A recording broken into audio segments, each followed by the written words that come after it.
In the wake of Hurricane Helene's devastation, which left more than 100 dead and stretched over a 500-mile path of destruction across the southeast, communities are grappling with an overwhelming recovery process. Millions are without power, homes have been destroyed, and many remain unaccounted for.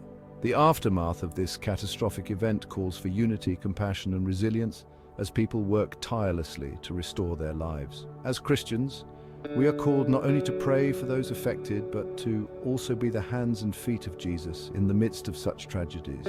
How can we, as followers of Christ, offer practical assistance and spiritual hope in the recovery process? Let's explore how we can make a difference in the lives of storm victims. So, the scale of destruction. Helene, a Category 4 hurricane, tore through 6 states, leaving a devastating impact on communities from Florida to North Carolina. Floods, destroyed infrastructure, and power outages have made the recovery process incredibly difficult. In cities like Asheville, North Carolina, entire communities are cut off, with roads and bridges washed away, making it hard to deliver essential supplies. Over 2 million people are without power, and emergency services are stretched thin.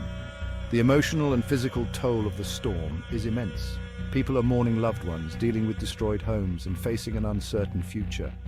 Yet, amidst the despair, there is an opportunity for us as Christians to step in and offer our help. How you can help? Pray for healing and strength. The first and most important action we can take is to pray for the victims, their families, and the recovery efforts. Prayer opens the door for God's comfort, peace, and guidance. Pray specifically for families who have lost loved ones, those still unaccounted for or missing, emergency workers and volunteers who are tirelessly helping, a swift recovery for those who lost homes and businesses. Philippians chapter 4 verse 6 reminds us, "Do not be anxious about anything, but in every situation by prayer and petition with thanksgiving, present your requests to God." As we pray, we trust God to bring healing and hope. Donate to relief organizations. Donations are a tangible way to help hurricane victims rebuild their lives. Organizations like the Red Cross, Samaritan's Purse, and local churches are on the ground, providing essential supplies like food, water, diapers, and medical care.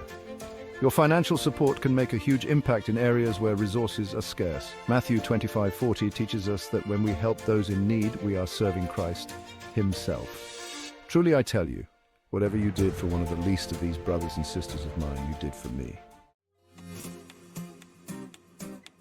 Volunteer locally or remotely. If you're in a position to volunteer, whether in person or remotely, your time and skills can be invaluable. For those near affected areas, consider joining local church efforts to deliver supplies, clear debris, or provide shelter to those displaced.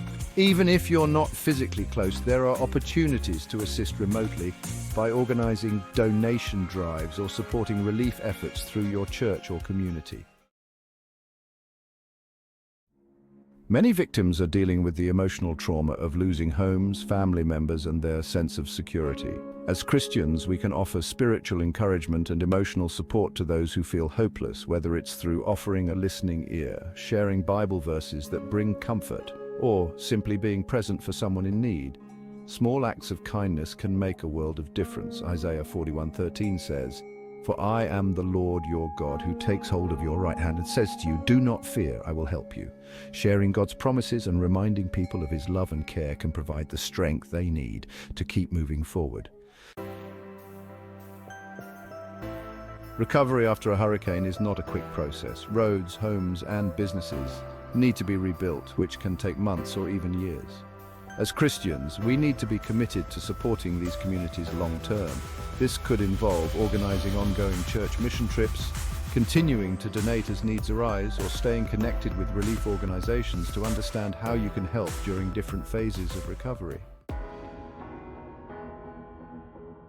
In the face of devastation, there are stories of resilience and hope.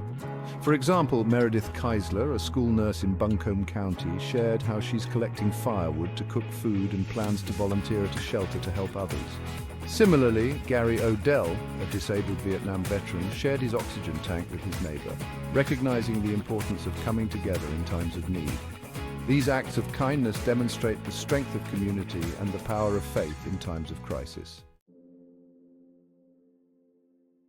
As the recovery efforts continue, it's crucial for us as Christians to be the light that shines in the darkness. By offering our prayers, financial assistance, volunteer efforts, and emotional support, we can help storm victims rebuild their lives and remind them of God's unwavering love and care. Let's rise to the challenge, showing the world what it means to be the hands and feet of Christ during times of hardship. Please like, share, and subscribe to our channel.